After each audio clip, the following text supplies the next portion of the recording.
Peter stipt het al even aan in een van zijn grafieken. De impact van wel of geen importheffing. Wat betekent deze regel? Wat gaat die betekenen voor de Nederlandse markt? Ik ga even voor jullie een aantal mensen introduceren hier op het podium. Allereerst van een partner van Hogan Lovells, Lourdes Catrain. Please welcome.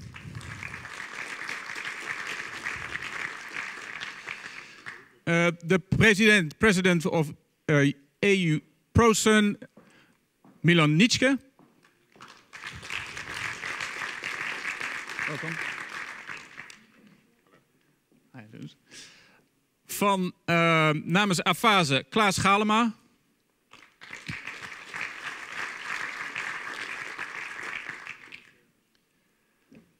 Goedemorgen. En tenslotte van Sunconnex, Elias.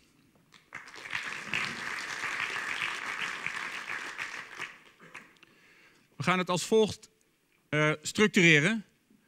Goedemorgen, Philip. We're going to structure this like this. I'm going to do this in English. Please discuss with me in English. First, I'll give each of you 1 minute introduction. Tell a little bit more about your background, your company.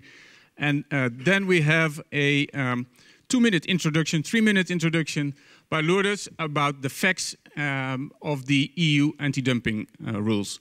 And then we have 3 minutes, first by Milan, about ProSun's point of view about this EU anti-dumping issue. And then we have Klaas giving his view in 3 minutes. And then we're open for discussion with you. Please keep the focus on the impact on the market. First, let's start with some microphones. Lourdes, let women start first. Your 1 minute, 1 minute of fame. Your introduction, please. It should work. You don't have to touch it. Yeah. Good morning, everybody. Thank you very much to Erwin and to the organizers for inviting me here. I'm a lawyer specialized in international trade and investment. I work for a firm called Hogan Lovells, sort of large international firm, and I'm based in the Brussels office. And for the last 12 years or so, I've been involved in a number of anti-dumping and anti-subsidy investigations, namely before the European Commission, but also before the WTO. As a disclaimer, everything that I will be saying here today, it's in my personal capacity and it's not on behalf of any of the clients that I represent. Thank you. Thank you, Lourdes. Please, Philip. Good morning. My name is Elias. I'm from Sunconnex. Excuse me. Sunconnex is an international distributor of PV materials. Next year we'll celebrate our 25th anniversary. We started in 1989. We're currently active in entire Europe, and we have offices in 5 European countries. We have a wide portfolio of brands, of modules, inverters, and other BOS, of Chinese brands and also non-Chinese brands. And we're not looking forward to anti-dumping duties because it already affects our business today. Okay, thank you, Philip. Thank you. Milan, please. Yes, my name is Milan Nitzschke. In my former professional life, I've been the general manager of the German Renewable Energy Association. So I can tell you how to build up an extremely growing market. But in fact, from the experiences of the last month, I also could tell you how to crash such a market. But I think in the Netherlands, you are just at the beginning to grow. I joined a few years ago the company SolarWorld, where I'm vice president and spokesperson, but now I'm most of the time busy as the president of that initiative EU ProSun, representing about 40 companies, manufacturing companies in Europe. And we represent the majority of the solar industry, manufacturing industry in Europe. And most of those companies are the so-called complainants in the anti-subsidy and anti-dumping case in Brussels. Thank you.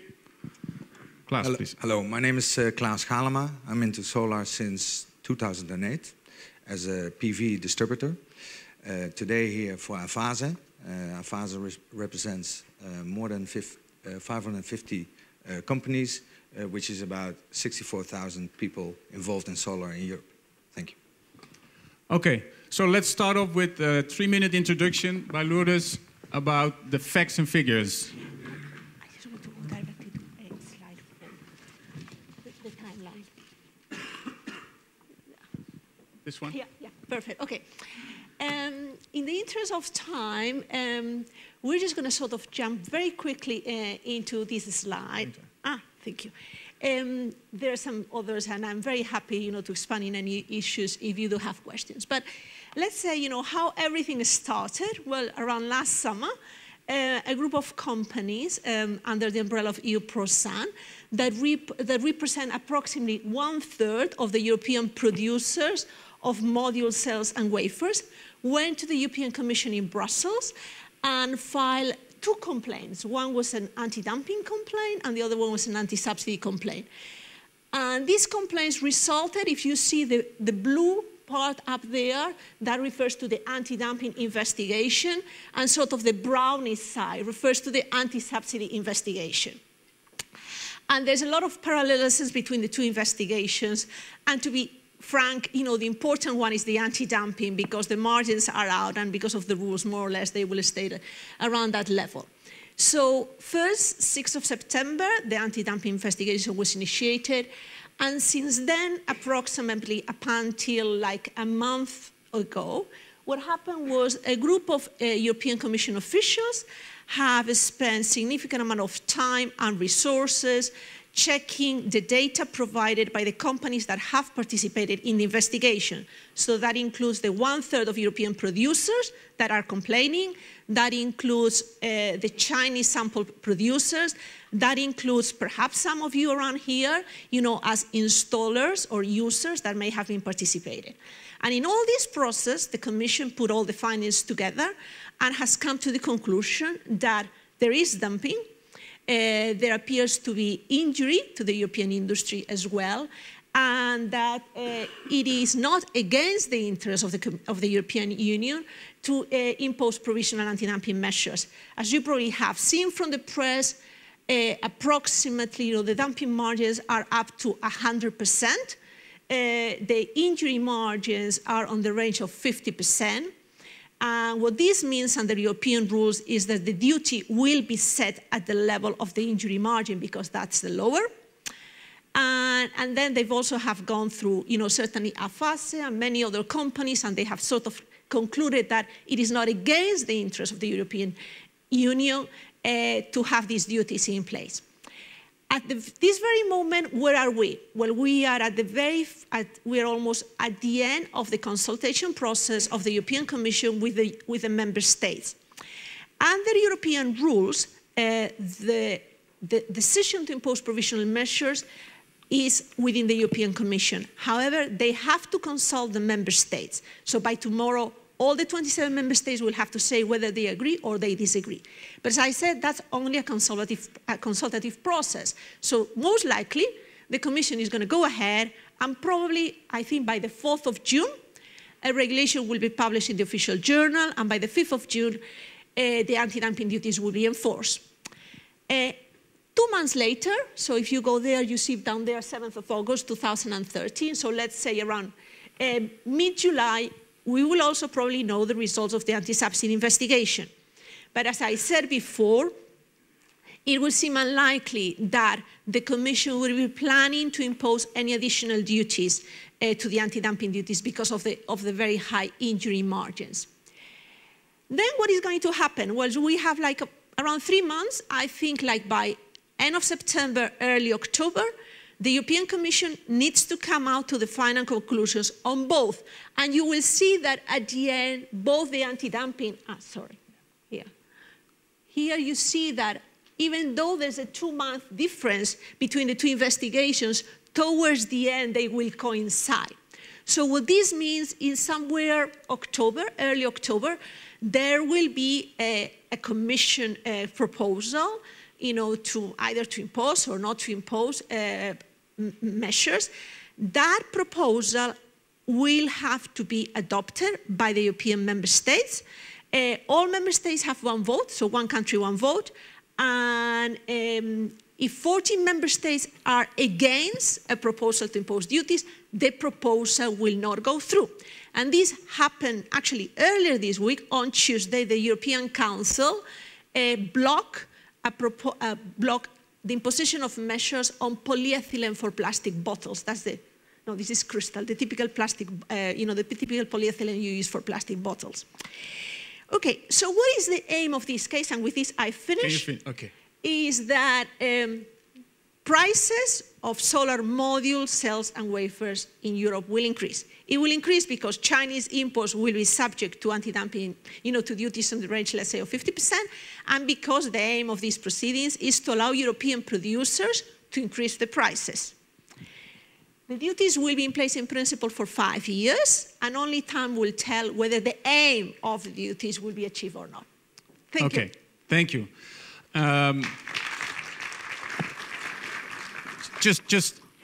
Lourdes, for my understanding, so if there will be imposed these duties, what is the amount of money that the European Union will gain from this, the tax, the amount? Just a best guess.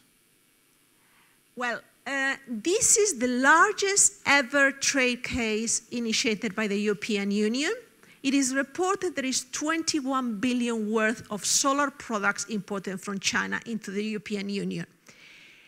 Assuming the average duty will be 50%, and assuming that imports will not decrease, which with such level of duty would seem very unlikely, I don't know, any person good at maths, but around 10 billion, but I mean, one should expect that imports will decrease significantly.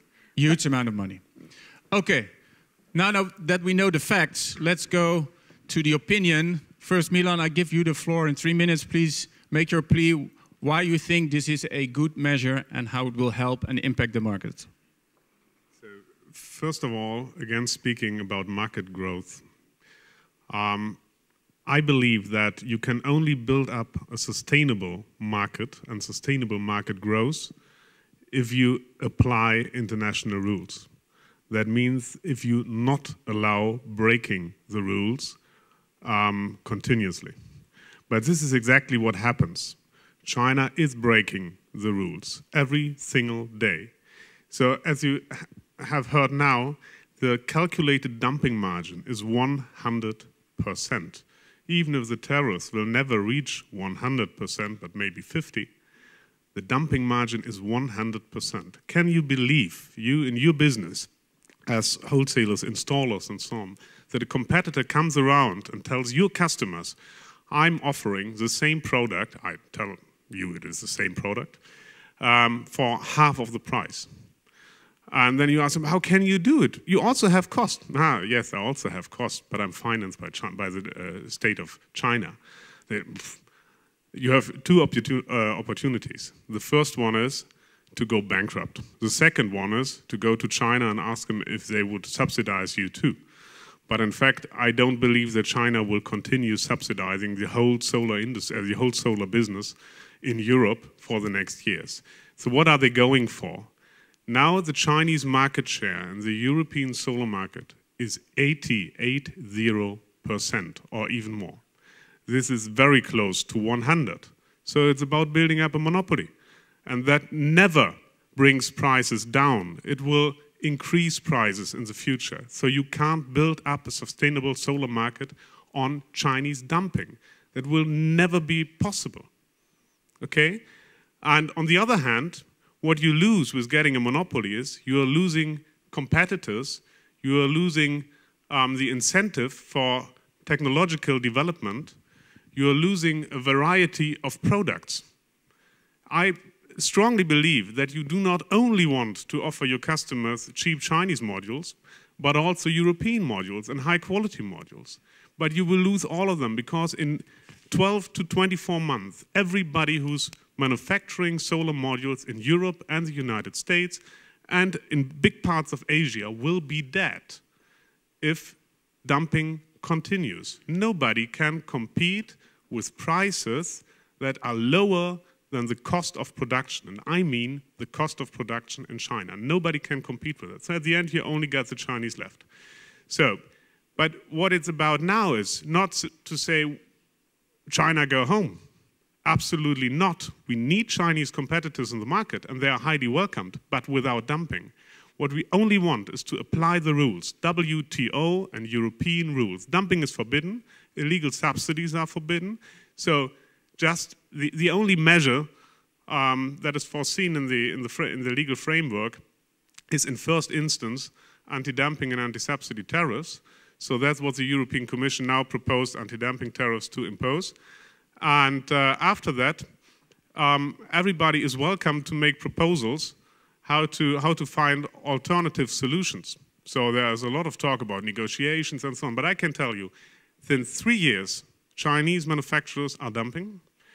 And in those 3 years, we had the whole US investigation that proved dumping that run about more than 12 months. And we had the European investigations running now for 7 months. China never came up with a proposal to negotiate. Maybe they will do after the Commission imposed measures, but without that, they will never come. And so that means if now the European Union wouldn't act, we would lose the European solar industry, we would use the solar quality, we would lose high standards in production and high automation rates, and we would also lose solar companies outside Europe, because even LG, for example, Korean, or Hyundai, they had big investment plans in solar, and they stopped them all because they said we can't compete with Chinese dumping. So just to get back on a sustainable path, we need to apply measures against dumping, and then we can have a real competitive market with, last sentence, decreasing prices. If you have a look at the United States, after the tariffs, market increased. We now got more jobs in the US than before the tariffs, and prices went down, but not with the rate of always undercutting by dumping prices, but with the rate of technological development. And I can assure you that in Europe, nobody really expects after the tariffs to be able to increase prices. Prices will continue to go down, but not with the same rate they are doing now, but with a sustainable rate. And maybe next to your assumptions. Okay, thank you very much. Klaas, 3 minutes for you. Thank you very much. Thank you, Mr. Nitzschke. The people in Holland disagree a little bit on that point. Lately, VNO-NCW joined us in our AFASE up against ProSun, Uneto VNI, and the vast majority of Holland Solar members are against this duty. Just to keep it in Holland, we know that higher prices will lead to lower jobs, so we will lose a lot of jobs in Holland. Also important is that just lately the government decided to have a 16% goal of renewables in Holland. We will lose track of this. And the last point, also very important, is that Holland is an export country, and free trade and free market is very important to us. Thank you. Thank you, Klaas.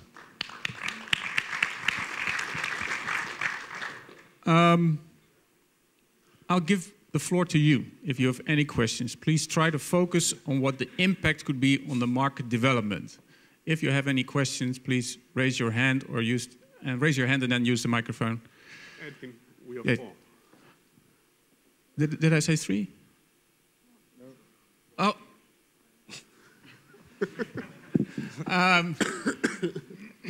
Philip, you're a market player, so you heard both the opinions and you heard the procedure. What is your position, and how do you think it will impact your business, or is already impacting your business? Well, we're a European player, so we're not only active in Holland. So we see the anti-dumping from a perspective from within Europe. And actually from the moment that the registration started on the 6th of March, you see a lot of uncertainty starting in the market. And what our PV market is known for its uncertainty over the last few years. Every year I think we had the craziest year behind us, and then the next year comes. And that is, I think, the biggest problem of the PV market. People don't know what to expect in the long run. Investors delay their decisions. Entrepreneurs, although there's many entrepreneurs seeking for opportunities in the PV market, but without this certainty of what you can expect in the future, a lot of entrepreneurs will be held back. So from our point of view, a stable market is the most important thing.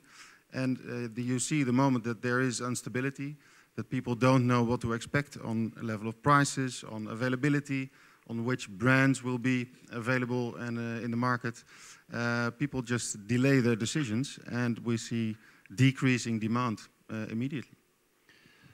Interesting you say, Philip, Sunconnex already exists 25 years, and every year was being like tremendous at least uncertainty. The 4 years I am there. And you survived, so that means you're going to survive this one because you're a stable and good company. Of course. And so maybe the EU anti-dumping measures will help you in the shakeout of all those, get rid of all those companies that are not so stable. Well, the shakeout is going on anyway. But I see 800 companies already, Peter said. Yeah, and not so much in Holland. But in the rest of Europe, you read every week, you read very well-known companies that stop business or decrease business. So that's going on, and part of that is because of the decreasing prices. But what we think is important is that the downward trend of pricing is very much increasing the market.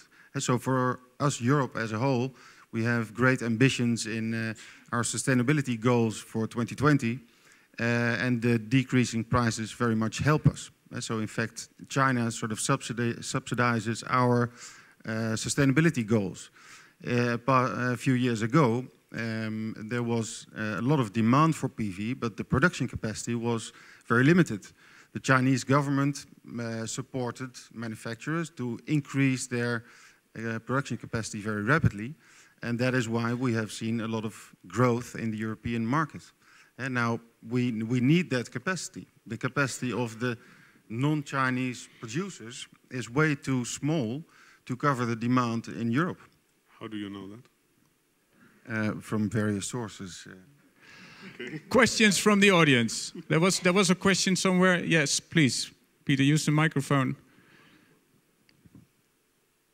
Knopje indrukken. Doet hij het? Ja. Hij doet het. I have a question for Mr. Nitzschke. I'm Peter Desmet. I'm of Solar Clarity. I'm also an AFASE member. And you need to help me out here. Because if I hear you say the Chinese will get a monopoly in a few years, 12, 24 months, and then they will raise prices, I'm kind of puzzled. So in order to avoid the possibility, the future possibility of them to raise prices, we are now going to raise the prices, because that's what you're saying. You're going to raise the prices by an import duty, and considering your financial results of SolarWorld, you will need to raise the prices in response of the import duty, because you'll have the possibility to do it, and your financial results show that you will need to do it. So again, in order to avoid something which might be happening in the future, we're going to do something which is for sure detrimental to the industry. Help me out. The system price for a solar system using a European, or let's say a German or SolarWorld module is at the level where the system price, including a Chinese module, has been 4 months ago.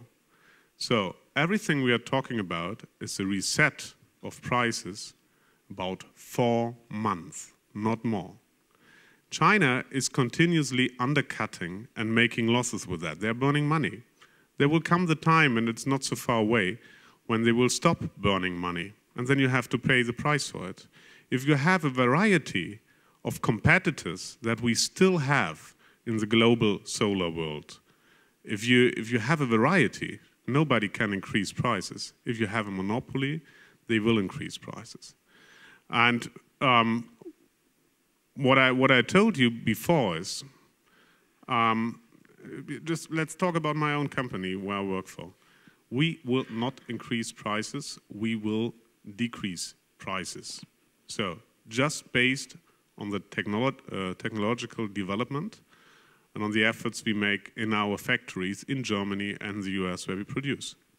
So that is the truth. And we are not allowed to increase prices because we have competitors from South Korea, India, Malaysia, and so on. They will not allow us to increase prices. And if you talk about production capacities, the capacity for solar modules in Europe is about 10 gigawatt.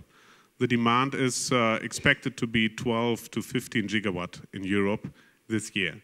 You also have the Asian manufacturers, the American manufacturers, and the thin film manufacturers, and I don't believe that at the end there will no Chinese manufacturers left. They will stay on the market with different prices, not with dumping prices. That's the only thing. We want to eliminate dumping prices. And you can't tell me, if you have now a market in that size, and I'm coming from a market that has a 7.6 gigawatt size, you can't tell me that it's not possible to grow in that market without dumping prices. You can't tell me that your whole business in the Netherlands only relies on Chinese subsidies, as you say. You can't rely on dumping. That's like the Tour de France only works with doping. It's not true. So, Milan, what is your opinion about the impact of these duties, if it will be affected by the EU? The impact on the Dutch market, what is your estimation? Will the market decrease? Do you see an increasing volume? I see an increasing volume because there's a lot of space to the top. And of course, you have uncertainty in your market for all over the time the market exists. But just to give you the example of the market that grew and can be crashed. So the German market grew to 7.5 and 7.6 gigawatt 3 years after another, not because the government wanted it to grow that much. It was really with a market share of more than 80% China, it was because of the huge surge of dumping modules from China. So environmentalists have been happy about that in first instance. But what we see now is that the German government wants to cut it. So we have been able to keep the feed-in tariff system in Germany alive instead of the new government, of the conservative government that wanted to get rid of it. We have been able to keep it. But after the elections in autumn this year, I'm absolutely sure they will try it again to cut the whole system.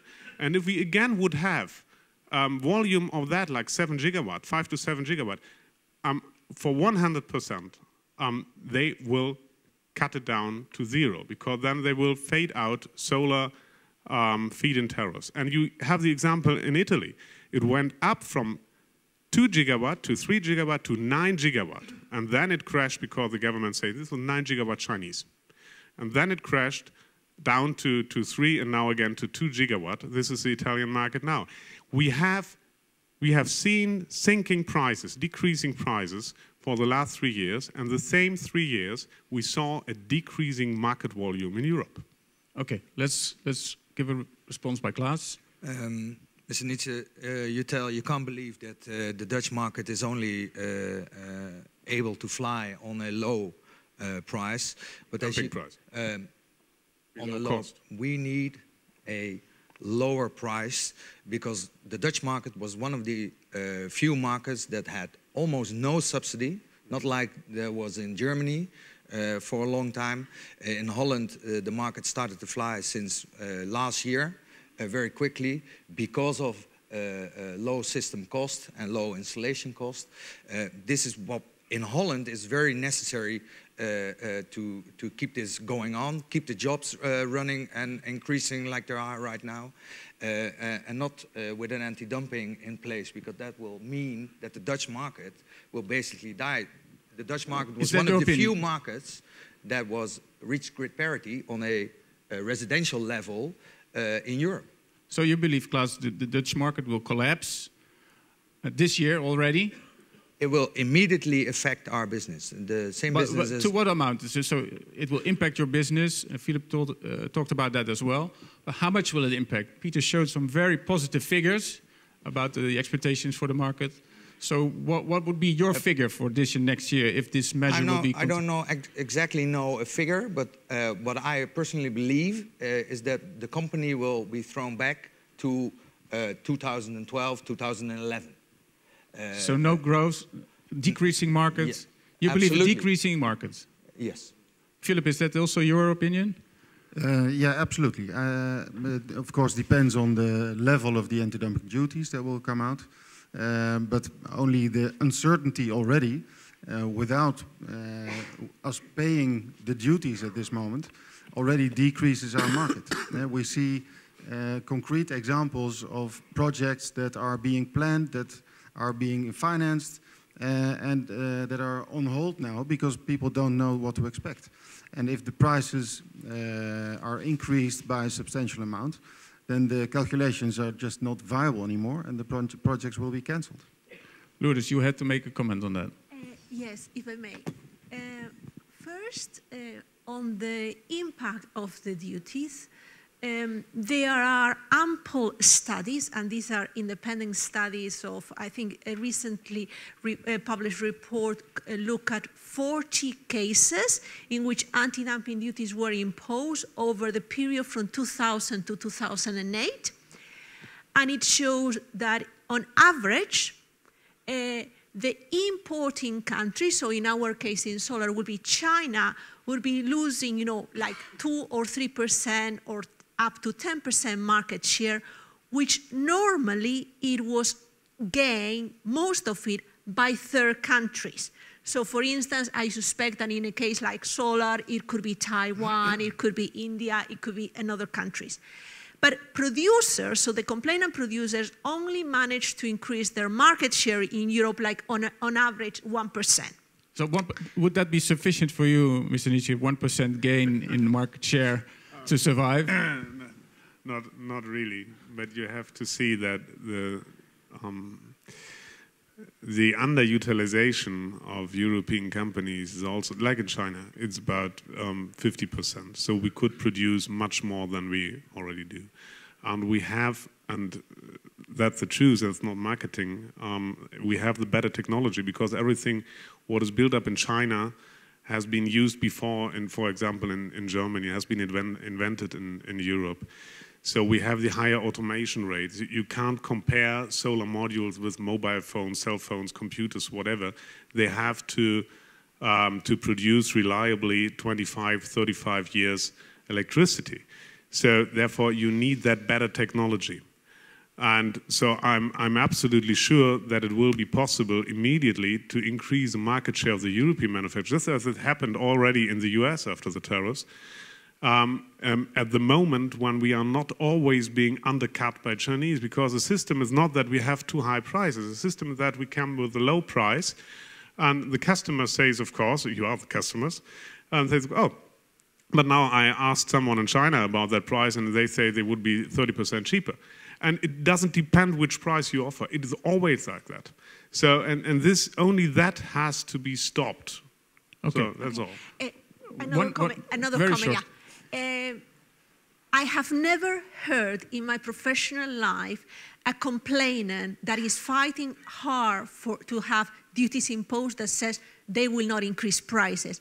And I very much question that if the European Commission and many member states would have heard and would have evidence that the result of this case will not be increasing prices for a European complainant, I do wonder whether they will go ahead with the proposal. Because it's very simple. The solar installations, according to the European Commission, the modules represent 50% of the cost. They are about to impose a 50% average duty. So by definition, you know, the prices have to increase by 25% at a minimum, no?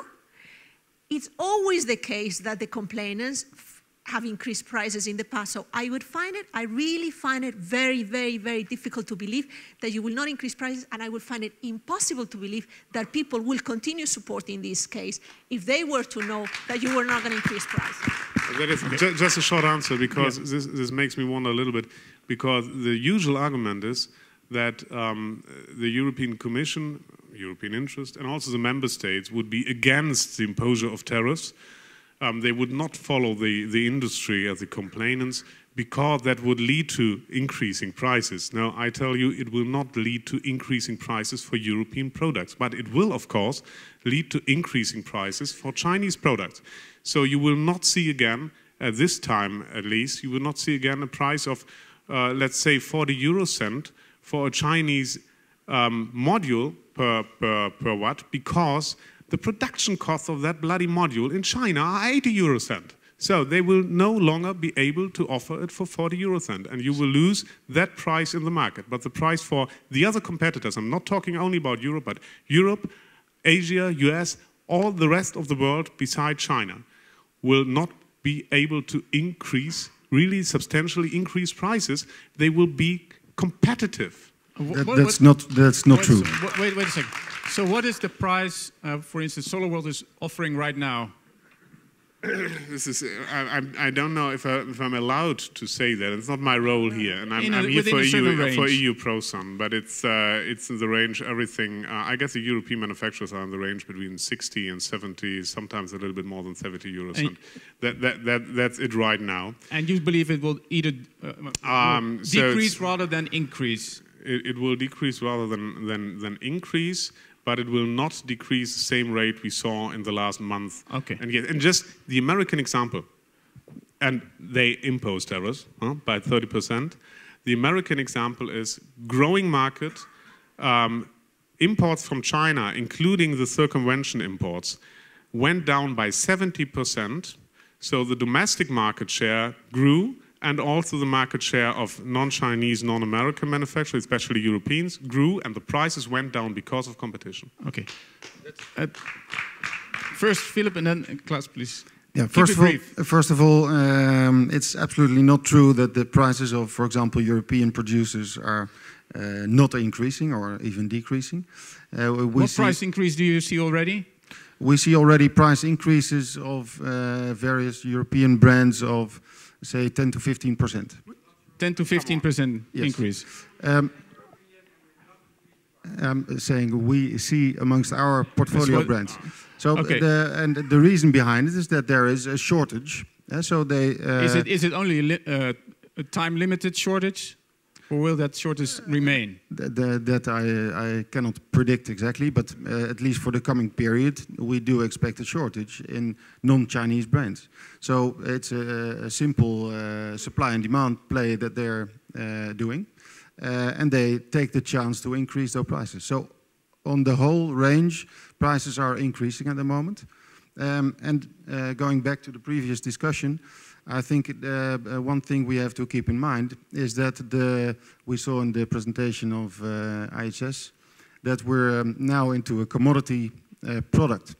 So it's not only the dumping or the Chinese support that the Chinese government gives that is enabling the companies to offer at low prices. It's also because Chinese companies can produce more efficient, cost efficient than European producers. TVs are not being produced in Europe also.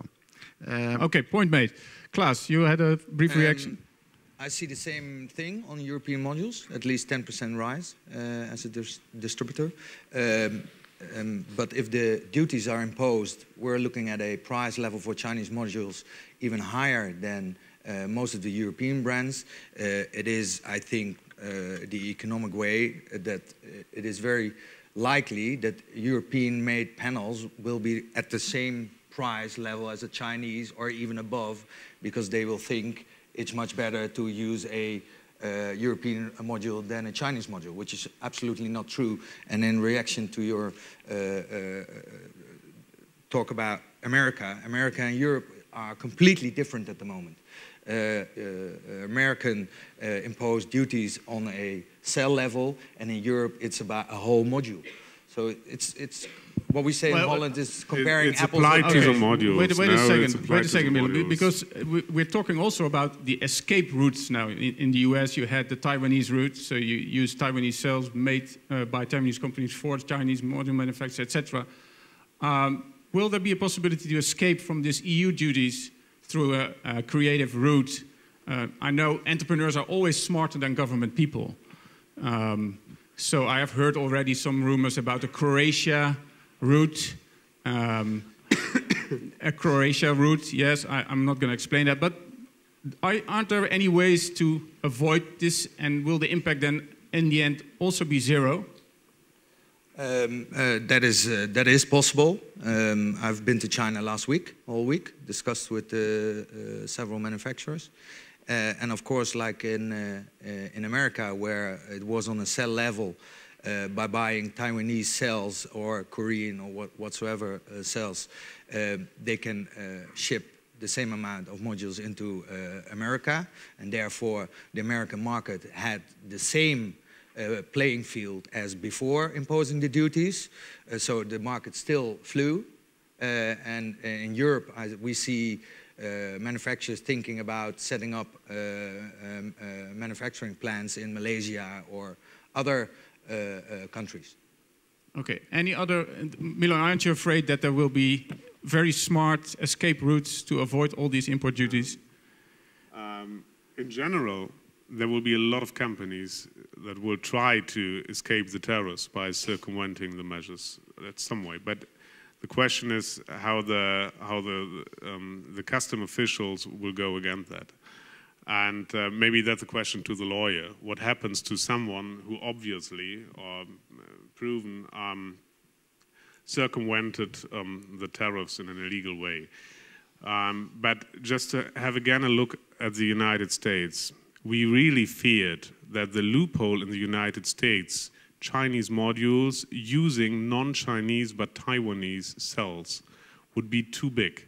But in fact, and that's something, sorry that I have interrupted you when you talk, I'm really sorry about that. But in fact, you shouldn't rely on the Chinese sources. So the American government is publishing import data. And if you count together the Chinese modules, including Chinese cells, and the Chinese modules, including Taiwanese cells, then altogether, the volume of those went down by 70% compared to 1 year ago. That means those loopholes don't work because they are also expensive.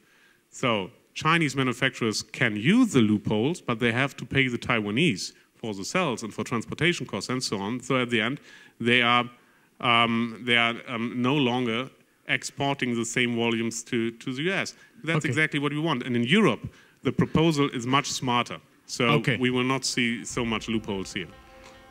I have to thank all these people here on stage. Please, thank you very much.